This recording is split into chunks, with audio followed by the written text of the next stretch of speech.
Okay, so I wanted to make this video because I think it's important. But soon after my dad died, I had this dream about the Apostle Paul, and I really didn't know much about him. Like, I don't have an extensive biblical knowledge. Like, I'm in, just now reading the Bible all the way through.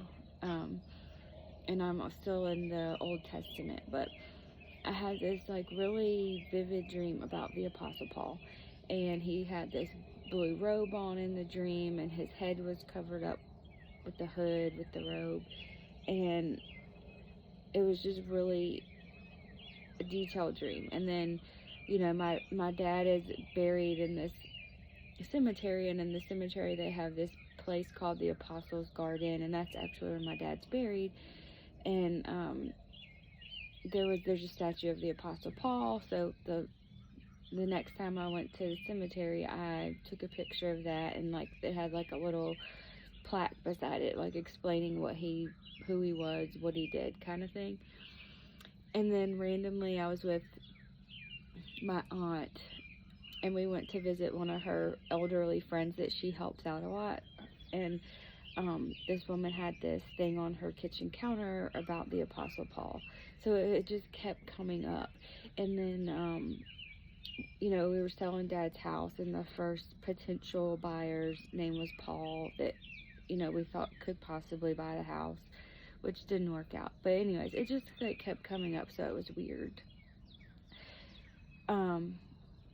So today in my reading, which I was just reading in Psalm today, but I have this really cool Bible that a friend gave me like years ago, like the New Believer's Bible.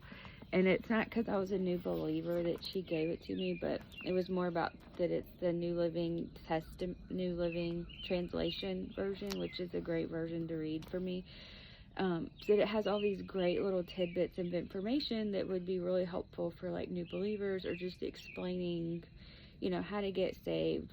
Just like great information. Like, so I happened to run across this one today that was like, what will life in heaven be like? And that's something that I've been like really, I don't want to use the word obsessed, but been really into like reading about and trying to figure out like, what does it look like?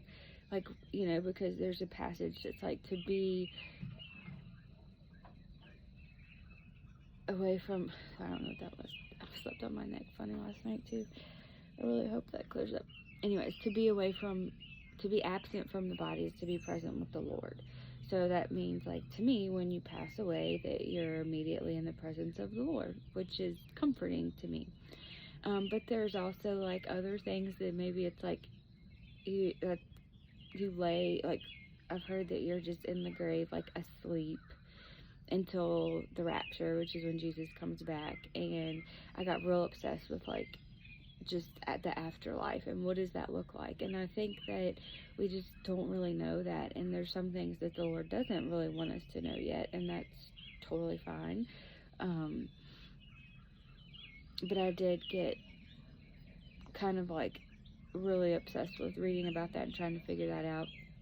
Anyways, and I ended up, my mom gave me this book called After the Rapture, which is written like that the rapture's already happened, and that like how to get saved from that point, which I think is super cool, because I figured once Jesus came back, like that was a wrap. Like if you weren't saved, if you didn't believe, that was it, and it's not, which I think is really awesome.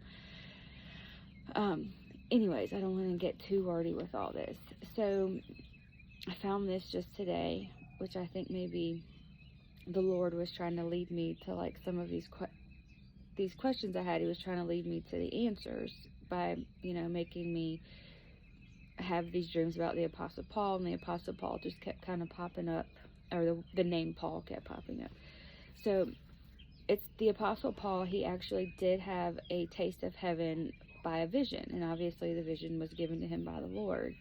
And he wrote about this experience in 2 Corinthians, and so I just wanted to read those passages. It's in chapter 12, verses 2 and 4. Paul's vision and his thorn in the flesh. So This is Paul writing, and it says, I was caught up to the third heaven 14 years ago. Whether I was in my body or out of my body, I don't know. Only God knows. Yes, only God knows whether I was in my body or outside my body. But I do know that I was caught up to paradise and heard things so astounding that they cannot be expressed in words, things no human is allowed to tell. So I think like the word caught up just means he was there. So like he had this vision that he was in heaven, and he just talked about how astounding and awesome it was that like we can't even understand that here yet. So maybe that's why I was being led, so to speak, to like this whole Paul thing and to read about him. And there's also a little passage in Revelations chapter 7 that talks about what life in heaven will be like. And I want to read that too. It's Revelations chapter 7, verses 13 through 17. Then one of the 24 elders asked me, Who are these who are clothed in white? Where did they come from? And I said to him, Sir, you are the one who knows. And he said to me, These are the ones who have died in the great tribulation. They have washed their robes in the blood of the Lamb and made them white. That is why they stand in front of God's throne and serve him day and night in his temple. And he who sits on the throne will give them shelter. They will never again be hungry or thirsty. They will never be scorched by heat of the sun. For the Lamb on the throne will be their shepherd, and he will lead them to springs of life-giving water, and God will wipe every tear from their eyes. So that's like just a little glimmer, I think, of what life in heaven will be like, which is perfect. But like I said, I'm on this journey of reading the whole Bible. Some days I do it just to check a box and get it off my list, which I know is not the right way to approach it, but I'm committed to reading it, and there's obviously like everything you need is right here. I have a lot of different versions that I read just to make sure I'm understanding certain things. So anyways, thanks for listening.